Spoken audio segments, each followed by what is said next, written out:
talk, identity, and access management.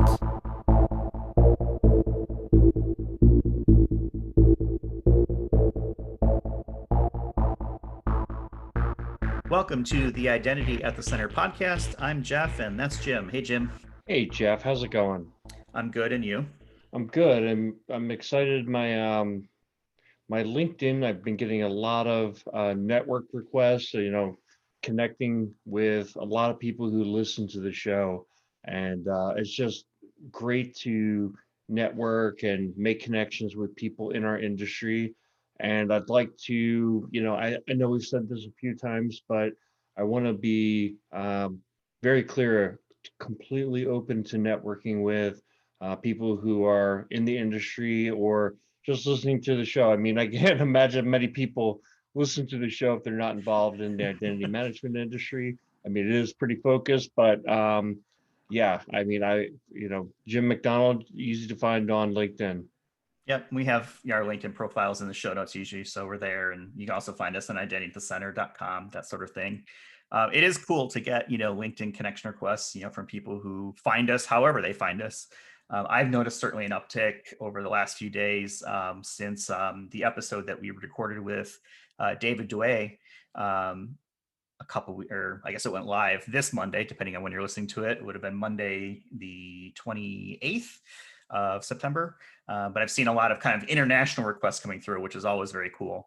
And it's, we're all kind of on the same team and trying to figure out, IAM in our own respective ways. So, the more heads you can put together against a problem, I think the better. So that is certainly very, very cool. Yeah, for anyone who hasn't listened to that episode with David, I highly recommend it. I mean, the guy's well connected, but one of the things that I love, and we've had a lot of guests who are, plowing their own personal time and energy, life energy back into the industry to help the IAM practitioner, to help, mature our industry. And he's somebody who has put in more than his share of work. So extra props out to David. I know he's a regular listener as well. Yeah, that is pretty cool. So hats off to him and to other organizations and people that are kind of contributing their time and sometimes their money, right, towards kind of furthering things without really expecting anything in return. So that's always really neat. And, things like that are what we look at and try to, look up when we're doing research, in our own personal lives and things like that. It's just cool. Also want to give a shout out because we made the bibliography section of the IDPro .org website. So they're an organization that I think I've mentioned in the past that focuses on identity and access management. I'm a member of it and noticed the other day that we've been listed on the bibliography. So that is pretty darn cool. So I'm happy about that. I think that's very cool, and shout out to them for what they're doing for the industry as well, and hopefully we can have somebody from the organization on the podcast soon. Yeah, that would be cool. And obviously they have great taste, selecting this podcast to be part of that. So, kudos to them on that wise choice for sure. What do you think about getting into today's topic? I think we're going to talk around getting inside the identity governance and administration, or IGA, sales cycle. And to help with that, we've got Mary Berg, who is the Vice President of Channels and Alliances with CloudBridge. Welcome to the show, Mary. Hi, thank you for having me. This is delightful. Thanks for joining us. So one of the first questions that we like to ask all of our guests is how they got into the wonderful world of identity and access management. Is it something that you picked, or did IAM pick you? IAM picked me. At the time I fell into identity, I was with Dell as a systems engineer, and they kept acquiring companies, and they acquired Quest. And every time they acquired a product that they didn't know what to do with it, they would throw it to the enterprise SEs. So I jumped in head first when I got into all the identity products they had to offer. And from there, I guess I was hooked because I went to Centrify, which at that point in time was largely access management as well as directory management. Then I spent a couple of years at SailPoint and got into the governance side of it. And from there, I spent a couple of years with Omada, who takes a kind of a different tact. I also spent a short time working with Savient. So I've worked with a lot of the major players and therefore a lot of partners of the major players. So I have a pretty good view of this stuff and I'm definitely hooked on it. Mm-hmm. That's fantastic. And you can't help from being in your position, kind of forming a perspective. And that's one of the things we always like to do with this show is have guests who have a perspective. And so what I'd like to do is throw a question to you, which is, what are your thoughts on some of the new players that are coming into this IGA market? Well, one of the things that I see is kind of a increased focus on the SMB or small to mid-sized business space. And what are your thoughts there? What are you seeing happening? Because I think this is kind of going to change the future of the vendor space and kind of what it looks like a couple years down the road. I think it's an absolute trend that's happening. I think for years, organizations, the large players, the ones in the leaders quadrant for Gartner, for IGA, those guys really turned away and couldn't fulfill on the expectations of small to medium enterprises. Generally, from both the acquisition costs as well as the ability to put it in place.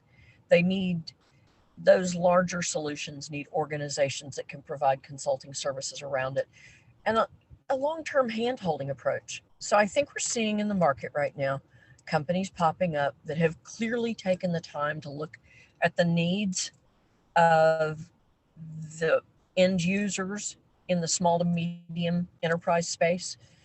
Two of them come to mind. One of them is actually a 15-year-old startup.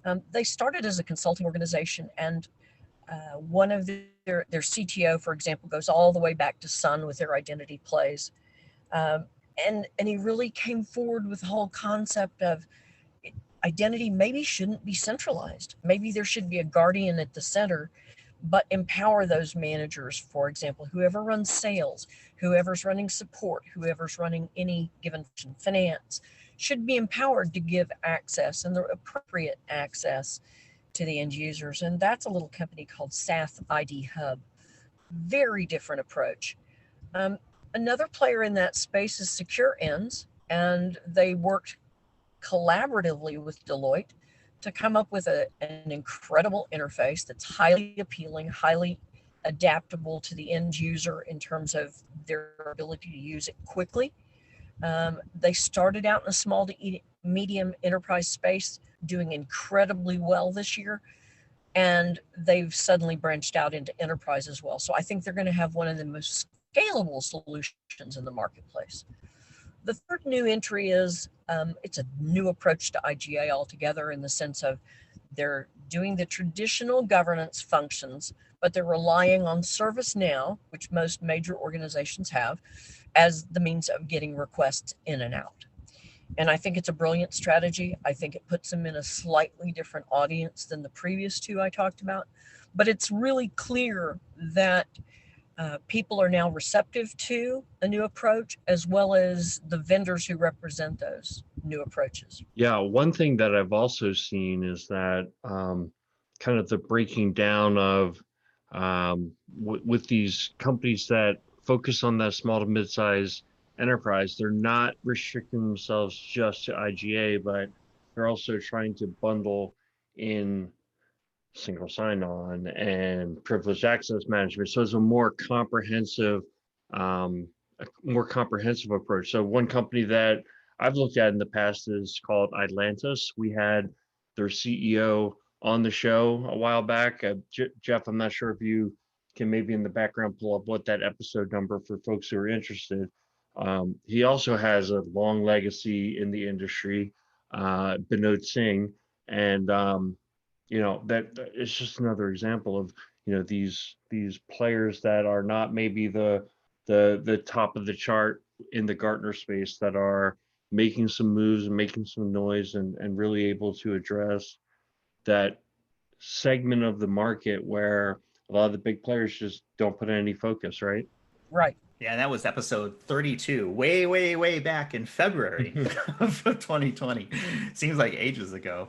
Yeah, it's funny that you mentioned Secure Entity because I've seen them too, and I think that they've got a really interesting product, when it comes to, the usability interface. I think they're kind of an undiscovered secret still at this point. Definitely, a smaller player still considering, where they would potentially fall and try to compete against some of the bigger ones like SailPoint, Savient, Omada, others in that vein. But I've been impressed with what I've seen from them. I'm not as familiar with ID Hub, and I do have some familiarity with ClearSky, which is another great product. And Atlantis is great too. It's interesting to see the focus on the small and mid-sized business, because I felt for the longest time that was a weakness that the larger players had, similar to what you mentioned, Mary, around not really being that really wasn't what they were going to market, right? They were trying to land the big fish. Meanwhile, there's tons of companies and opportunities out there in the IGA space for these smaller organizations that are starting to outgrow the homegrown tools, or maybe just the built-in Active Directory functions, things like that. And they have a need for identity governance for whatever reason, whether it's compliance or security or audit or whatever it may be.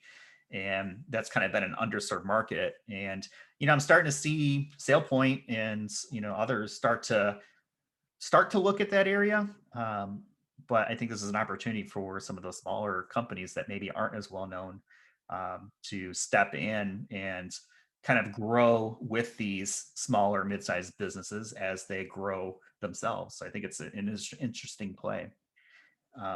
When it comes to the integration between IGA and tools like ServiceNow, right? IT service management, ClearSky is a vendor that has built very heavily on the ServiceNow platform and integrates very well. And you've got other products that have other types of leverages into service management products. What are you kind of seeing from your perspective when it comes to those integrations? Is it more on the lines of people trying to integrate directly with their ITSM tool, or are you still seeing kind of that separate play where IGA is IGA and ITSM is ITSM? So I think the obvious answer is that IGA and ITSM have been moving toward each other for a long time. And most of the major IGA players have taken the approach of integrating with the ITSM players like ServiceNow, and not fully creating a solution that's truly friendly in terms of empowering enterprises to get the best out of both solutions. I think that's a very different approach than ClearSky is doing, which is ClearSky is going to do governance on top of basically using ServiceNow as a transport layer. And I think that's brilliant, because then there's not that fight internally in an organization when they go back out their identity solution as to what should be happening with what tool. Hey, we've got ServiceNow, it works. Why do we need some of the same functionality in an IGA solution, in terms of the request functions? Yeah, that makes a lot of sense to me as well. So I think that you hit the point spot on, right? Is that organizations for a long time, as long as I've been doing this consulting, are saying, our people are already used to going to ServiceNow or whatever their ITSM solution is. We don't want to send them somewhere else. And so the approach has been, traditionally, at least that I've in my mind, has been take the ITSM, use it as the front end, and either do a heavy integration or at least link out, hey, here's where you click for cyber access, and it brings you to the IGA solution. But having a more fully integrated environment makes sense from an end user perspective, and from an IT side of the house, or the IAM team side of the house, it shouldn't have to be rocket science to integrate the IGA with the ITSM platform. So I still think that this doesn't give you the answer on whether or not go with a traditional IGA vendor or something that's built into the ITSM that you're on, but just more or less the approach, which has to be that you have to take the user experience into account and determine whether or not it makes sense that for your organization, are your users already kind of trained to go to your ITSM to request things, and should your cyber access also be a part of that environment. I feel like this is one of those holy wars that takes place in identity and access management. There's two main holy wars that I can think of that always come up at some point within an organization. First is, where are non-employees going to be managed? Do they go in the HR system or not? And that's typically the first holy war, is where are you going to manage those people who are not employees? And then the second one is, okay, now we've got an IGA tool and we have an ITSM tool, which is going to be the front end for access requests. Early on in my career, I was probably more diehard on the, well, IGA is built for this. It has all the features and functionalities that we're looking for from a identity governance perspective. Why would we try to shim that into an ITSM tool that is not built for that? Now, this was 15 years ago, roughly, and ITSM tools didn't really take identity governance as part of their purview, but a lot has changed over that time. And my thinking on this has evolved to, I don't care. As long as somebody is using, the tools that have been put in place and that they're following the right governance, whatever makes the most sense, for the organization to consume those IAM services, is totally up to them to make the decision on when they, where they want to kind of house that request process. Yeah. I think, Jeff, to add to that, it's not the same answer in every organization. So someone might be listening and they might be the IAM professional within an organization. They're heavily using ITSM, and it's like, it's a black and white. It's like, we've put so much investment into ITSM. Other organizations, it's not quite as clear cut. So going directly to using IGA, or maybe if IGA is kind of replacing some other identity administration tool, getting that leverage or benefit off of ITSM hasn't been the way that they've channeled users in the past, and so it's not as critical of an issue. But I think you're right. I think you hit on probably the two biggest holy wars, and that's what we see coming up very, very often in almost every account. Mary, do you have any thoughts on that whole topic? I do. I have several. One, I think that the very nature of the size and ability for an organization to support itself, and by that I really do mean identity security, and the traditional network team overseeing servers, networks, etc. When you're a small to medium business, you're in that 50 to maybe 750 employee range, you're way off the radar of the big players. And what that means is, I don't have the money to afford an identity specialist, but that doesn't mean that I don't care about all of the things that should be taking place in an identity system: controlling access, responding to requests, moving people's roles around when they do change teams. What do you do when you terminate them? Who's going to make sure that happens? They have the same needs, but they don't have the ability to staff up. So some of these innovative solutions directly appeal to that. And I think when you look at the ServiceNow aspect for a small to medium business, ServiceNow will scale down fairly well, but they're also doing some fairly primitive things in the small to medium space on that level. So some of the decision making that's going to happen is, exactly as one of you said, based on the organization itself. Absolutely. So, Mary, with your background in kind of these sales leadership roles in so many different companies, one of the things that we wanted to bring to our listening audience is some perspective on, the IAM sales cycle from the sales side. So, I've never been in a sales role. I'm always interested to understand, okay, how do salespeople kind of approach the deal and working with customers and knowing they're competing?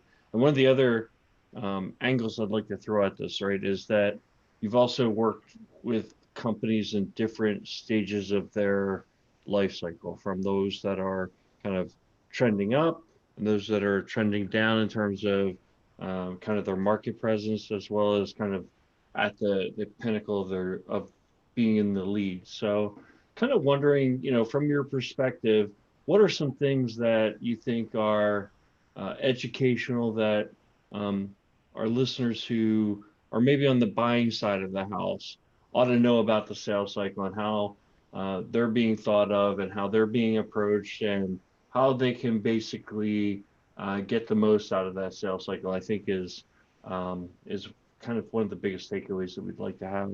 I think the first thing I'd like to say about the sales cycle and identity is it's generally long. And that's generally because there's actually kind of some diametrically opposed goals between salespeople and their customers. As a salesperson, I need to sell you my product that has a set of features. And on the other hand, if I'm the consumer, I may have a set of needs that don't directly map to what you're selling me. I think the biggest thing that happens in the sales cycle, and it's on both sides, is really determining priorities. And it has to be based on the organization or the prospect, if you will, and what they're really trying to accomplish. If their sole reason for looking at identity solutions is access requests, as an example, there are companies that really focus on that aspect and that aspect alone. If they have more complex needs, there's always two sources to buy from in this market. One is the vendor themselves, and the other is through an organization which provides not just the sale of the product, but pre-sales advisory, meaning they're going to help you look at a suite of solutions that fit your specified needs. Those organizations are out there. Yes, they still want to sell, but they're your better shot at getting advice that's not limited to, I have this need, but you want to sell me that. I think that's the number one thing I would point out about the sales cycle. I think that's kind of interesting because that's not something that, a lot of vendors will kind of point out, right? Is they're obviously trying to sell you their specific product. And I think one thing that gets lost sometimes is when you're working through a third party, whether it's, consulting firm or something else, is there is this, viewpoint that, well, they're just trying to sell me a product, right? What products do they partner with? And, how to, they're trying to influence my decision on that side. So it's very difficult to be vendor neutral and vendor agnostic in those types of scenarios. I know that, Jim and I in our day lives, right, when we're not doing a podcast, we work on an advisory service consulting firm, and we try to be as vendor neutral as possible and take that into an account. Whereas if you're working directly with the company, there's always that idea that they're going to push their product on me and they're going to say they can do a whole bunch of things that they can't do. And it's a little bit of the marketing fluff that kind of gets out there. What I think is interesting also is from the pricing perspective and trying to get the best, deal possible. There's things out there that people should consider when it comes to how to negotiate with vendors. Some of the things that have come top of mind for me, example, are, what is it end of quarter? Is it end of year? You're typically going to get better pricing, those times where, salespeople are trying to hit quotas, goals, targets, whatever you want to call them. So a common one is like, if you can be in a position to buy, December 31st, then you're probably going to get a better price than you would January 1st, right? So a lot of times we're trying to take advantage of cycles like that, right, to get the kind of the most bang for the buck when it comes to licensing. Are there, does that line up with kind of what you see from how to negotiate from a pricing perspective when it comes to a strategy, as if you were sitting in the buyer's seat? Or are there other things that people should consider? Yes, it's completely true. I would say there's several things, and this goes back a little bit, but if you're looking at identity, try and develop your actual set of needs and requirements as fully as possible. If you feel it's still vague, then you need an advisory service to come in and help you make those more real. And they should be things which truly impact your business. When it comes to negotiation, please go back to that list, because it's a little like buying a car. You will have said the things important to me are that it's a 6-cylinder engine, that it's got a certain brand of tires on it, and that I really like the way it does the backup lighting for me. My advice is, when you do look at proposals, make sure they're descriptive in terms of what's included. Question anything in terms of wording that you don't understand. Beware of things like modular pricing and platform fees, because you need to understand what you're buying. And sometimes the proposals can be a little daunting. And ask your vendor or your consulting partner or whatever source you're buying through to put it in layman's terms, which will help you get your approvals. Too many times, whoever's selling the IGA solution is used to talking to technically minded people just like them. So they can have a lovely conversation about the nits and gnats of the solution. But when it goes up level to get the approvals for financial funding of the acquisition of the software and the services needed to put it in place, those people won't understand the proposal. So ask your vendor to put it in English and what you're going to be able to accomplish, and then you'll get clearer proposals. No, I think that's fantastic advice, Mary. So, one thing I would ask is if we have listeners who are like, wow, that was some good advice, I need more. Um, would they have the opportunity then to reach out to you on LinkedIn, or how could people reach you for, to bounce ideas off of you? They can reach me on LinkedIn. My profile name is Mary Berg, but it's actually the suffix of the link is Mary Berg Broyles, Broyles. Or you could reach me more easily at mary.berg@cloudbridgeplatform.com, and I'll answer you personally. I'd be happy to help anybody. It's tough sometimes getting through the world of IGA and really determining what your immediate need is versus the big picture. And I think that's the area I kind of have great vision in, and I'm glad to help organizations make some choices that will help them get further faster. Well, that's a fantastic offer. And that's, I mean, again, kind of one of our goals that Jeff and I started out with this podcast was around building a community and connecting people. So for anyone who's listening, again, kind of, connect in with Jeff and I, connect in with our guests. Mary just gave kind of the offer, so take her up on it. Mary, one thing that we like to do with all of our guests is understand what they do to sharpen the saw. And what I mean by sharpen the saw is what are the things that you're doing to, continue to improve your professional presence, improve your life, whatever it may be. What are some tidbits or some nuggets of things that you found that maybe other people haven't found that you can tell us about and we can go and explore? So I'm a huge proponent of LinkedIn. I'm on a bunch of the identity related groups. I'm on some automation groups. I'm on big data groups. Also, I'm a big fan of Meetup. Meetup is a group which allows networking groups inside of it. Virtually every city in this country has an identity or an IAM meetup group. I think they're one of the best forums that I know of where you can, right now, we're doing them by online meeting services, depending on the city. But normally they meet in person, they have presenters, and it's an amazing way to meet the identity professionals in your city. I can't stress that enough. These are the same people having the same challenges as you are, whether you're in Atlanta, Chicago, Kansas City, Austin, Texas, doesn't matter. And it's a great way to socialize, hear a speaker talk, usually on a non-commercial topic, which is great. Ask questions and you'll get a lot of ideas from it. And that's a great source of local knowledge. Yeah, I'm a fan of the meetups too. I think that's something that gets overlooked. It's a kind of a cool community, right? You get to kind of know the local people in the IAM space around you. In the Chicago area, for example, they typically meet downtown, some point, and people kind of come from all over and kind of share or commiserate based on where they're at from a rollout perspective or just from an operational perspective. So I like that suggestion. So I think we've left it at a pretty good spot at this point. Mary, are there any other parting words of wisdoms that you want to throw out there for the listening audience? I think if you're relying on a partner, you need to get to know the partner.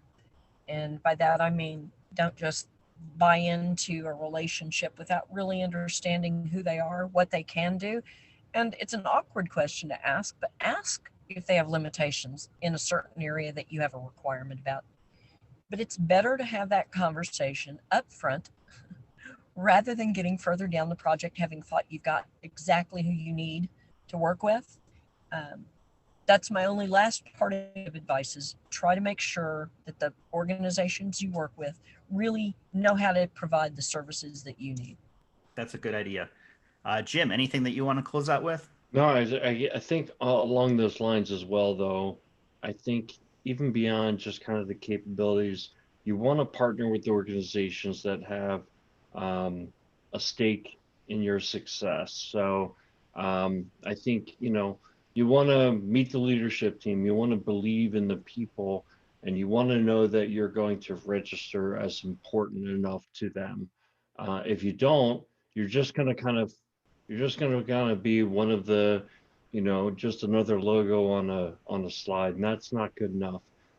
Some organization out there is going to see you as very special and very important. They're going to give you an opportunity to influence their roadmap, and to me, that means a lot. That relationship side of things means a lot. Also, like on the people side, like being able to have the phone numbers of people who are higher up in the organization. I mean, if you're important enough, I think even most of the time CEOs will pay a visit, and you'll have a way to contact them, their email address or their phone number. I mean, to me, that I want to, as a buyer, I want to know that I'm going to be very important to that organization. Yeah, I think that's, good words of wisdom from both of you. I mean, it's very rare that I come across a company that is not interested in making their customers successful. So you would hope that, products and services that are out there, they'll take the time to make sure that, they're doing the right thing just from a people perspective, right? And a relationship perspective. But if you're not seeing that, that can be a red flag, to keep an eye out for, even if it is something where you've got a dirt cheap product price, but you're not seeing the support on the business side of things, take that into consideration, because, that could be a warning sign that there might be potential issues down the road. So I think that's a good spot for us to go ahead and wrap it up for this episode. Mary, appreciate your time and being able to join us. Jim, always great to talk with you as well. And for the folks who are listening, appreciate all those listeners out there, and feel free to connect with any or all of us on LinkedIn. I'll have links in the show notes like usual, where you can check things out that we've mentioned here as part of the discussion. And you can find us in your favorite podcast app as you're listening now. Find us at identityatthecenter.com. We're on Twitter at IDAC Podcast. And I think with all of that self-promotion, we'll go ahead and leave it right there. Thanks for listening, and we'll talk with everyone in the next one.